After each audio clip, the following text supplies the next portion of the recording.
Voilà, bienvenue à vous tous pour cette première journée du forum Alcool Exclusion. Voilà, on est très heureux de vous accueillir. Je m'appelle François Le Forestier et je travaille dans l'association Au Captif La Libération et je suis en charge du pôle précarité exclusion. Voilà. Pour commencer cette journée, je vais donner la parole à Gilles Échardour, qui est le délégué départemental de l'ARS à Paris et l'ARS qui a beaucoup soutenu cette initiative.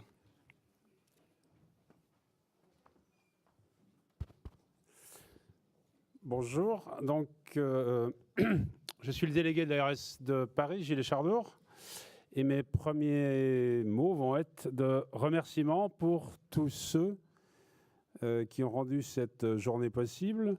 Alors d'abord ceux qui ont choisi ce lieu, je ne sais pas très bien par quel hasard des circonstances, c'est le Collège des Bernardins qui a été retenu pour cette manifestation. Vous tous, je pense, aurez plaisir à le fréquenter pendant cette journée-ci. Il se visite, pour ceux qui ne le sauraient pas, et aller dans les sous-sols, si cela vous est possible, vous permettra de découvrir une autre réalité, puisque ici, on est plutôt dans une partie modernisée, et vous verrez que au sous-sol, nous sommes dans une partie plus traditionnelle, si je puis dire. Mais je ne suis pas du tout là pour vous parler des Bernardins, mais pour vous parler de la journée. Donc, merci à tous ceux qui se sont réunis pour consacrer non pas une, mais 2 journées à un sujet qui est traditionnellement oublié, occulté, méprisé. Je ne sais pas trop quels sont les mots qui conviennent, mais en tout cas, ce n'est pas un sujet qui, traditionnellement, fait l'objet de colloques et fait l'objet de colloques nombreux, voire ce n'est pas un sujet qui produit des échanges nourris comme tant d'autres le font. Donc, merci à tous les participants, à vous-même. Merci aux organisateurs de cette journée. Merci aux partenaires, qu'ils soient institutionnels, associatifs ou autres. Sans la convergence de beaucoup d'énergie, des journées comme celle-ci ne pourraient avoir lieu.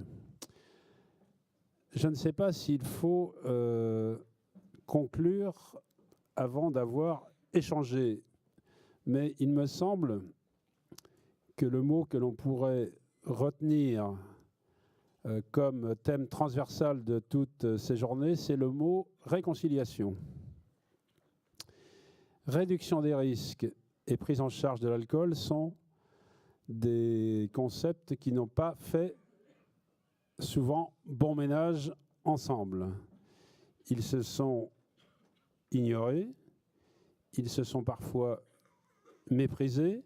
En tout cas, jusqu'ici, on ne peut pas dire que la politique de réduction des risques, qui, en matière d'addiction, est depuis longtemps maintenant la politique nationale officielle, ait laissé une place à la politique de lutte contre l'alcool. C'est plusieurs initiatives, comme celle des principaux organisateurs d'aujourd'hui, qui ont montré un jour que ces choses devaient changer.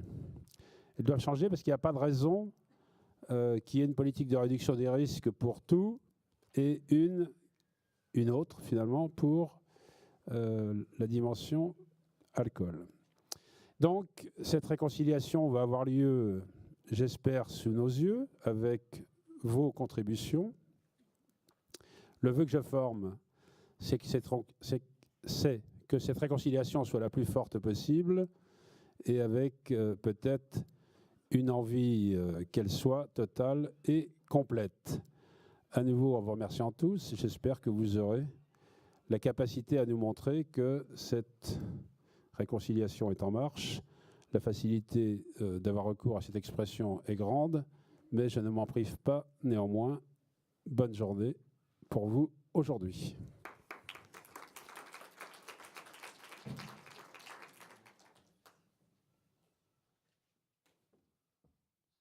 Voilà, et je laisse la parole à Maryse Lépée, qui est présidente de Au Captif La Libération.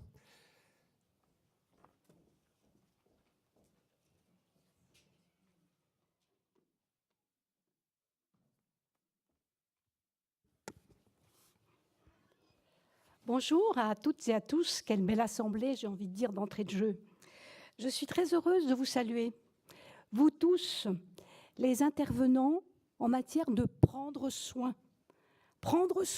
des personnes défavorisées, en matière de dépendance alcoolique, une double peine en quelque sorte, vous qui intervenez dans les secteurs du sanitaire, du social et du médico-social. Notre colloque de ce jour s'attache essentiellement à valoriser les approches transversales, pluridisciplinaires, les coopérations entre nous, les savoir-faire entre nous, alors que très souvent, nous avons trop tendance à souligner nos dysfonctionnements, nos difficultés à fonctionner ensemble. Donc merci à tous les organisateurs du colloque et merci surtout à François qui profite pour en partir. Merci à François et à vous tous d'avoir organisé ce colloque sur la valorisation de ces savoir-faire ensemble. Dans les ateliers qui vont suivre, dans les tables rondes de ce matin, nous allons illustrer de manière concrète ces coopérations, ces savoir-faire. Et il y en a une dans cette introduction que je voudrais souligner, qui me paraît vraiment être essentielle et être le moteur de toutes les évolutions en cours et à venir, c'est celle de la place accordée à la personne dans sa globalité. Nous sommes en capacité désormais, nous acteurs du sanitaire, du médico-social et du social, de prendre en compte les besoins globaux des personnes par une écoute attentive, par une écoute bienveillante. C'est un changement complet de paradigme. Sachons nous en rendre compte. Nous ne faisons plus pour elles, mais avec elles. Et c'est ça qui est le plus important. Les personnes deviennent ainsi actrices de leur projet de santé et elles sont en capacité, nous le voyons bien tous au quotidien dans nos activités diverses, sanitaires, sociales et médico-sociales, elles sont en capacité à terme de définir un projet de vie avec un volet santé. Et dans la mise en œuvre de ce projet de vie, nous, acteurs du sanitaire, du social et du médico-social, eh bien, nous sommes aussi en capacité de faire alliance entre nous dans le cadre d'un accompagnement global. Voilà, je crois, la principale évolution en cours dans nos secteurs qui se décloisonnent entre les trois secteurs d'activité de la santé et du social. Et je pense que, d'un point de vue historique, tout ceci résulte de la prise en charge de la pandémie du sida aux alentours des années 80. Nous nous sommes rendus compte à ce moment-là, nous qui étions sur le terrain, à quel point, au-delà de la prise en charge à l'hôpital dans une phase aiguë de traitement, il était important d'avoir un suivi, un accompagnement à domicile avec à l'époque des traitements particulièrement lourds et la notion de faire alliance, la notion d'accompagnement, la notion de faire ensemble est devenue réalité. Alors bien sûr, tout n'est pas si facile aujourd'hui. C'est sûr qu'il y a encore des blocages, qu'il y a encore des difficultés, mais la dynamique est en cours et c'est ça qui est le plus important.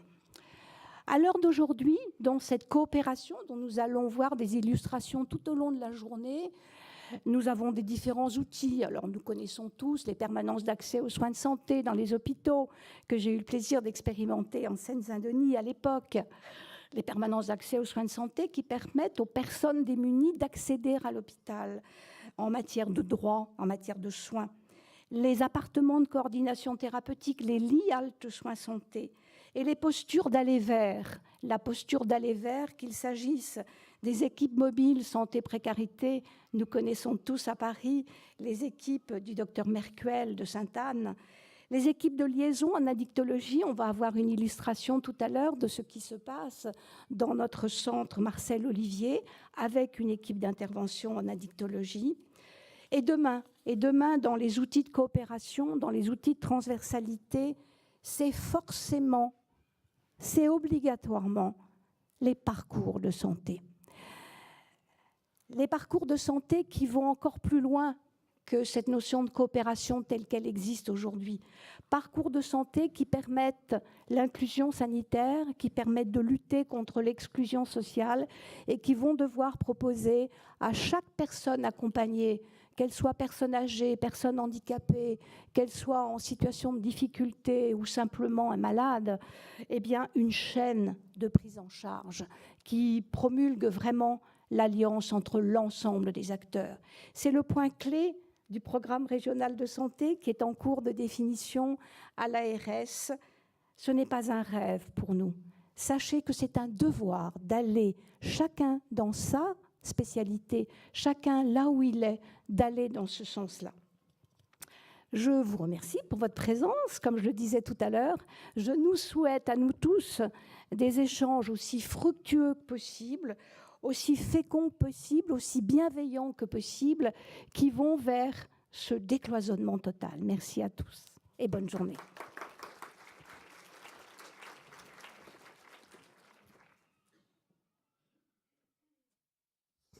Voilà, merci beaucoup Maryse pour ces mots encourageants. Voilà, je laisse la parole maintenant à Madame Bill Gère de la direction de l'APHP, du siège de l'APHP.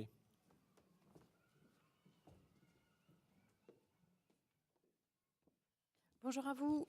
Effectivement, je représente l'APHP où je travaille au siège à la direction de l'organisation médicale et des relations avec les universités. J'excuse Martin Hirsch qui a été retenu par des engagements importants. Pour autant, vous savez qu'il est très très sensible à la prise en charge de l'ensemble des personnes et notamment des plus vulnérables. Donc c'est pourquoi il a tenu à ce qu'on soit représenté à ce mot d'introduction et puis parce que de nombreuses personnes de l'APHP vont participer au débat d'aujourd'hui.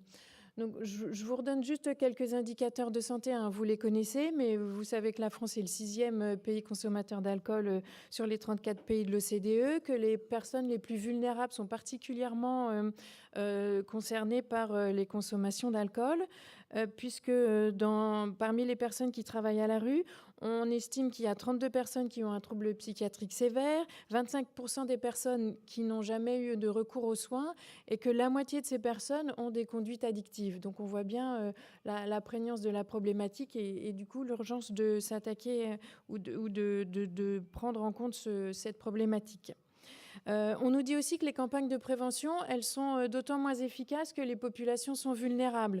Il faut adapter nos discours, il faut trouver les moyens de s'adresser à ces personnes qui sont moins accessibles que d'autres aux messages de prévention parce qu'on sait qu'elles ont d'autres priorités parfois que l'accès aux soins, mais ça, vous le savez autant que moi. Alors, des dispositifs nombreux de prévention, d'accès aux soins ont été développés. Vous connaissez l'AME, l'aide médicale État, vous connaissez l'aide complémentaire santé, la CMUC, autant de dispositifs que depuis des années vous gérez et qu'on essaye d'adapter aux populations. Mais on nous dit aussi qu'il faut aller plus loin. Encore récemment, c'est le 20 juin, l'Académie de médecine nous a rendu un rapport qui explicite qu'il faut individualiser les prises en charge, qu'il faut aller vers les personnes les plus vulnérables et que les dispositifs qu'on a inventés, qui sont quand même en direction des plus précaires, sont un peu en bout de course et qu'il faut innover et expérimenter encore pour aller plus loin. Alors à la PHP, évidemment, vous savez qu'on est particulièrement sensible à remplir cette mission de service public qui est l'accueil inconditionnel, qui est d'accueillir toutes les personnes. La PHP, c'est 39 hôpitaux, principalement dans Paris intramuros. Donc, c'est autant de partenaires pour vous, pour arriver à tisser des relations et des partenariats. Donc, à la PHP, on a développé le dispositif que Maryse Lépée a évoqué, les PASS, les permanences d'accès aux soins de santé. Il y a 20 PASS généralistes qui permettent d'accueillir les plus vulnérables, d'ouvrir les droits et puis de les orienter vers un système de santé de droit commun. 3 passes spécialisées qui sont importantes pour vous à connaître parce que c'est vraiment parfois des relais nécessaires, des passes bucco-dentaires, des passes psychiatrie, des passes ophtalmologie. Au total, en une année, l'année dernière, on a accueilli 31 000 personnes différentes dans ces structures. On développe aussi les équipes de liaison hospitalière en addictologie. Vous en verrez un exemple très important tout à l'heure, qui ont assuré 18 000 consultations pour les personnes concernées. Et on a 5 équipes de liaison qui sont spécialisées dans la prise en charge des adolescents. C'est aussi un outil particulier et important. Des consultations dans les services d'addictologie, des hôpitaux de jour, des hospitalisations complètes ou à temps partiel, et aussi des SSR, un outil qui peut vraiment être utile, les soins de suite et de réadaptation, spécialisés pour les personnes qui rencontrent des problèmes d'addiction, qui sont dans une problématique soit de sevrage, soit de réduction des risques, comme on l'a évoqué tout à l'heure. Et puis, j'en finirai par là pour le descriptif des actions générales de la PHP. On gère aussi 5 SAPA, les centres de soins et d'accompagnement de prévention en addictologie, dont 3 pour les jeunes consommateurs, qui permettent au sein des hôpitaux d'accueillir évidemment les personnes concernées, et puis aussi de tisser les liens entre ces structures médico-sociales et les services de soins un peu plus approfondis qui sont rendus par l'hôpital. Donc ça, c'est l'offre générale de la PHP. Vous voyez quand même qu'elle est à la fois en volume et en nature assez importante, assez diversifiée. Mais là, je crois que dans la journée, vous allez faire un focus sur 2 expériences, notamment 2 expérimentations dont on est particulièrement fiers, qui nous tiennent à cœur, qui ont été soutenues par l'ARS et par la ville de Paris, et puis probablement par la DRIL aussi, les services de l'État qui gèrent le logement, et qui illustrent le fait qu'on s'engage dans la démarche d'aller plus loin, d'innover, de développer des prises en charge qui sont plus adaptées pour les personnes les plus vulnérables. Donc ces 2 expérimentations que vous détaillerez encore une fois aujourd'hui, qui se tiennent à l'hôpital Bichat, qui mobilise une équipe de liaison hospitalière en addictologie, qui tisse le lien entre les partenaires sociaux, entre les structures de soins et aussi les structures d'hébergement, pour faire en sorte que la personne, elle soit prise, comme on l'a dit, dans son ensemble, avec sa problématique sociale, sa problématique hospitalière, sanitaire, pour qu'on fasse tout, pour que chacun des dispositifs donne le meilleur de lui-même pour arriver à améliorer la situation de la personne. On développera aussi une autre expérimentation, une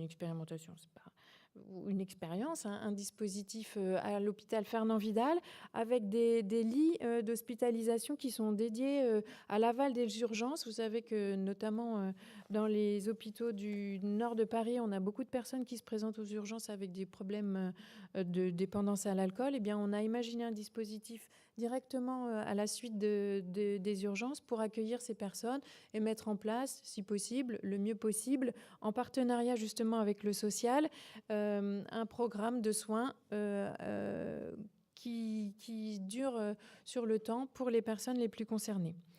Donc, je vous souhaite de bons débats. En termes de perspective, vous verrez que ces expérimentations, notamment, elles sont très fructueuses, elles donnent satisfaction. On envisage, bien sûr, avec le soutien de tout le monde et des partenaires financiers, de les développer, de les reproduire pour permettre que l'ensemble du territoire parisien soit maillé de ces possibilités d'accueil innovantes.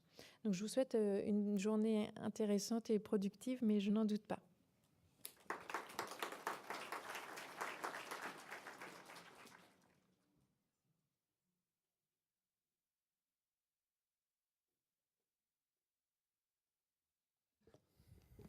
Voilà, et enfin, je vais laisser la parole à Madame Carmen Bach, qui est la directrice de la mission métropolitaine de prévention des conduites à risque, donc qui lie le département parisien et le département des Seine-Saint-Denis. Et voilà, la mission qui a été très impliquée aussi dans la préparation de cette journée, et la ville de Paris qui a aussi soutenu fortement ce forum. Bienvenue.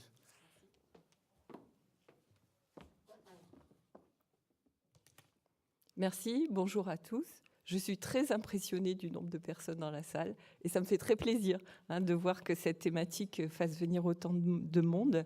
D'abord, je vous prie d'excuser Monsieur Bernard Jaumier, qui a été retenu par de nombreuses autres activités, mais qui soutient pleinement cette initiative. Et effectivement, on a participé en tant que mission à la construction de cette journée. Et ce qui m'étonne toujours, parce que ça fait longtemps que je suis dans ce champ de l'alcool, c'est qu'on soit encore à se dire que finalement c'est une nouvelle approche, cette question de la réduction des risques alcool, alors que dans le champ des toxicomanies, on voit bien à quel point aujourd'hui on a pu avancer sur cette question de la réduction des risques avec la nouvelle loi qui nous a permis vraiment d'expérimenter des choses nouvelles. On en est aujourd'hui à accompagner la consommation de drogues, comme on dit, de drogues dures. Donc vraiment en se disant qu'en accompagnant, en aidant à avoir des bons gestes, en fait, on protège la santé. Et sur la question alcool, on reste sur une sorte de non-dit, d'impensé, de difficulté à accepter que les personnes qui consomment de l'alcool puissent consommer dans de bonnes conditions pour aussi préserver leur santé.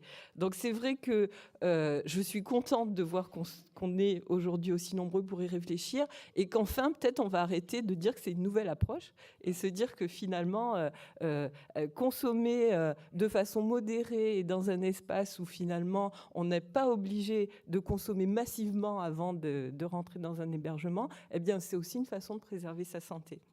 En tout cas, c'est vrai que cette approche de réduction des risques, elle présente beaucoup d'avantages. D'abord, elle est pragmatique, c'est-à-dire qu'on va pas inventer des choses très nouvelles, on va voir comment ça se passe et essayer en fonction des risques pris à un moment donné, voir comment on peut modérer et prendre un peu moins de risques. Et surtout, elle est dans le faire ensemble et la participation.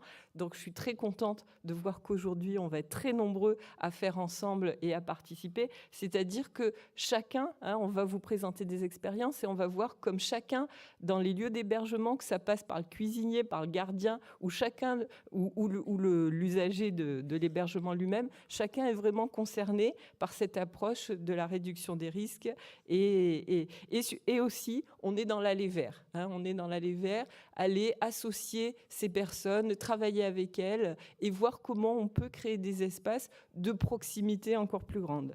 En tout cas, j'espère qu'on va réussir à la fois débloquer des choses de l'ordre de la pensée, de la parole et de l'action. Parce que vraiment, ce produit alcool, produit des drôles d'effets, je trouve, en termes de RDR. Donc, et c'est vrai que sur la question de l'hébergement, on s'est aperçu que c'est les plus vulnérables qui ont le plus besoin d'hébergement et qu'on met le plus en difficulté du fait de leur consommation d'alcool. C'est-à-dire que pour être dans la réduction des risques, il faut d'abord accepter que la personne ait besoin du produit. Ce n'est pas un loisir, c'est-à-dire ce produit, il est nécessaire pour elle. Et que admettre aussi que cette personne a très peur d'être jugée par rapport à cette consommation de produits. Et dans beaucoup de lieux d'hébergement, on est dans l'interdiction. On demande à ces personnes de laisser l'alcool dehors et de rentrer sans ce produit. Et je crois qu'il faudrait qu'on arrive effectivement au moins à débloquer cette pensée-là. Et dans les expériences qu'on va vous présenter, on voit bien que de laisser la personne rentrer avec son produit, ça ne provoque pas des consommations massives et qu'on peut tout à fait... Et au contraire, c'est bien. C'est beaucoup plus facile à gérer en interne. Donc la ville de Paris, effectivement, a soutenu l'organisation de ce colloque, la ville de Paris à travers la mission aussi, a soutenu l'organisation de ce colloque parce qu'on souhaite vraiment lancer des chantiers autour de la réflexion de la réduction des risques. Dominique Versini a lancé aussi au début de la mandature un grand travail autour du pacte parisien de lutte contre la grande exclusion. Je vous invite à aller regarder les fiches de ce pacte et vous verrez qu'il y a une fiche numéro 81 qui propose vraiment qu'on initie des choses et qu'on teste des choses. Donc, si certains d'entre vous ont envie de lancer des choses, allez regarder cette fiche 81 et vraiment essayons de diversifier, de voir comment on peut effectivement être vraiment dans cette réduction des risques alcool. En tout cas, aujourd'hui, à travers cette fiche 81, la mission a accompagné une expérimentation au sein du CHRS Emmaüs avec l'association Lampa et on est très content de voir les effets que ça produit, donc on vous invite aussi à aller regarder ça. En tout cas, la mission et la ville est vraiment ressource et se tient à votre disposition. Si vous souhaitez vraiment vous lancer dans cette approche, bénéficier d'accompagnement, on a mis en place un groupe de travail pour que les expérimentations puissent se croiser et qu'on puisse réfléchir ensemble et que ce type d'approche se développe sur nos territoires. Aujourd'hui, la Seine-Saint-Denis n'est pas là, c'était plutôt parisien, mais sachez qu'on a la même logique avec le département de la Seine-Saint-Denis. En tout cas, je nous souhaite une bonne journée de travail et vous pouvez compter sur nous. Voilà.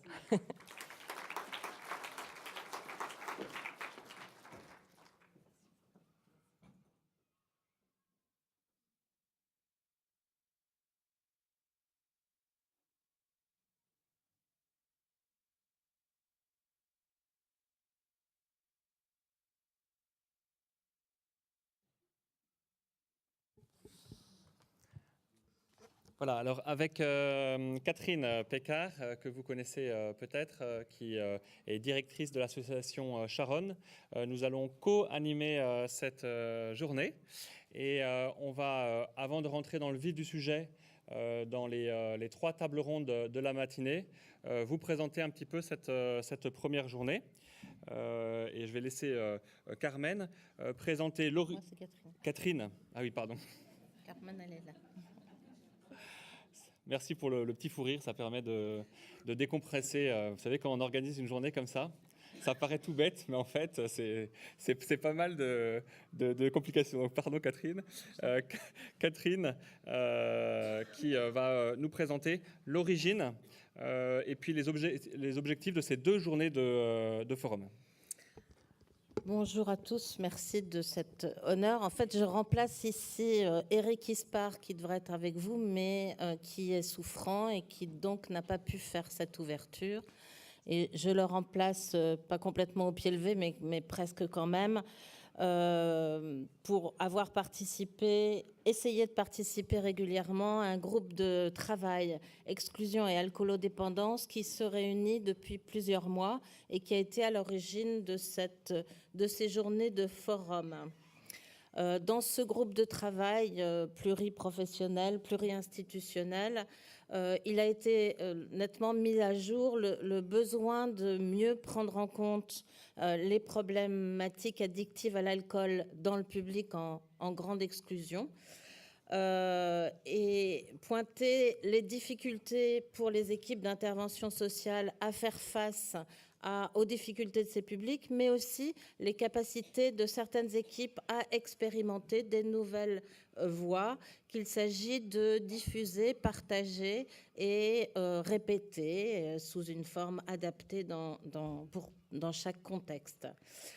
Il a été aussi mis à jour la nécessité de formation et de mise à jour des connaissances des équipes en matière d'addiction, en matière de réduction des risques et comment cette réduction des risques peut se décliner. Et c'est un travail qu'on a à faire ensemble, entre autres, aux produits alcool.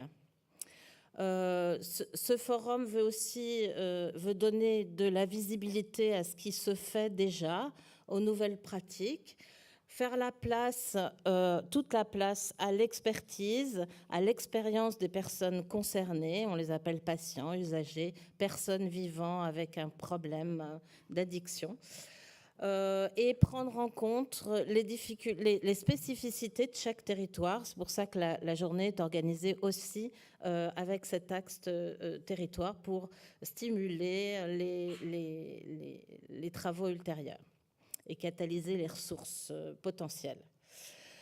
Son ambition à terme, l'ambition, c'est aussi de diffuser nos échanges, là où on sera arrivé, à d'autres services qui sont moins spécialisés dans l'accueil des personnes précaires ou dans le suivi des personnes en situation d'addiction, mais qui sont en contact avec les personnes concernées. On pense à tous les services d'urgence qui reçoivent de fait ces personnes dans des conditions complexes. Les principes fondamentaux guidant ces 2 jours, alors 2 jours pour pouvoir se donner le temps de la réflexion, de mûrir et de mettre en œuvre éventuellement des choses dans nos établissements. Donc les principes fondamentaux, c'est prêcher la contiguïté et la continuité des approches nouvelles, anciennes, des approches basées sur l'idée de l'alcool-maladie et des approches basées sur la réduction des risques, dont je peux vous décliner des principes généraux dont on voit bien qu'ils s'appliquent sans difficulté particulière conceptuelle aux problèmes d'alcool.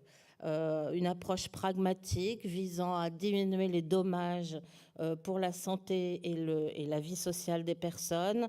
Donc l'usager expert de ses propres consommations. L'aller vers, l'inconditionnalité, le faire avec la non-demande, en tout cas dans le care, hein, pour le cure, hein, c'est peut-être un peu différent, mais faire avec la non-demande, développer une approche adaptée aux personnes là où elles en sont et là où elles sont, et en synergie sur le territoire d'action. Beaucoup est à faire aussi sur nos représentations sur l'alcoolisme, mais aussi nos représentations sur la réduction des risques et sur des différences supposées que le consensus aujourd'hui nie, les mécanismes sont communs, les effets sont de la même manière délétères et il n'y a pas de raison qu'il y ait le clivage que plusieurs intervenants évoquaient précédemment. Donc, deuxième principe, c'est recherche d'une articulation entre une clinique médicale et une clinique sociale. Alors, employer le mot clinique, c'est vraiment ambitieux parce qu'une clinique, ça veut dire quand même une approche qui se donne des capacités d'observer des tableaux et des tableaux cliniques qui se répètent, comme en médecine, hein, qui se répètent et qui fondent une pratique qui est partageable, diffusable, enseignable. Et la réduction des risques est à développer aussi, est en cours de développement d'une clinique partageable, enseignable, diffusable. Voilà ce que je voulais à peu près vous dire pour aujourd'hui. Et François va me compléter avec l'organisation pratique qui veut vraiment faire écho à ces principes qui nous ont habités. Merci beaucoup Catherine. Donc effectivement, pour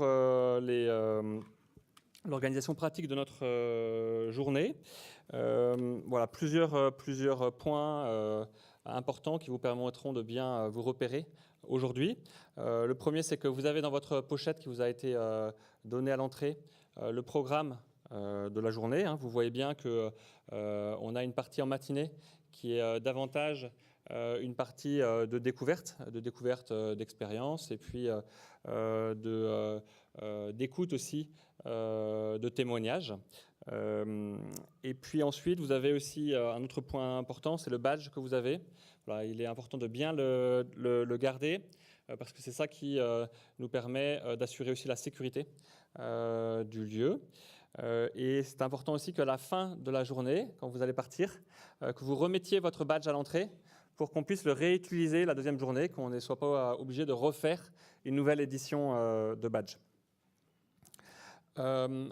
Un autre point, c'est que la matinée va peut-être être un peu longue, puisqu'il y a plus, on va rester ensemble jusqu'à 13h. On ne va pas faire de pause collective à proprement parler, parce qu'on est trop nombreux, donc ça posait des problèmes de gestion des flux. Donc ce qu'on vous propose, c'est que ce soit plutôt des pauses individuelles dans la matinée. Voilà, les buffets vont rester garnis, donc n'hésitez pas à aller prendre un café ou un jus si vous le souhaitez. Concernant le repas, voilà, c'est en milieu de journée. On a donc un repas qui est proposé pour ceux qui ont une petite vignette rouge sur leur badge, c'est-à-dire ceux qui ont déjà commandé un repas. Et puis ceux qui n'ont pas de repas ont la possibilité d'aller chercher un casse-croûte et de le rapporter pour qu'on déjeune ensemble, donc en sous-sol des Bernardins.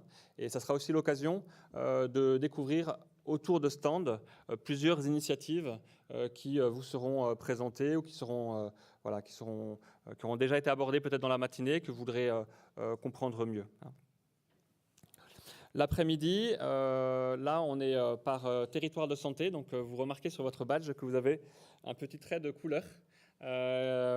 Voilà, mis à part les jaunes, qui sont plutôt les représentants d'institutions, vous êtes sur des ateliers qui sont pour les territoires de santé, nord, ouest, sud et est.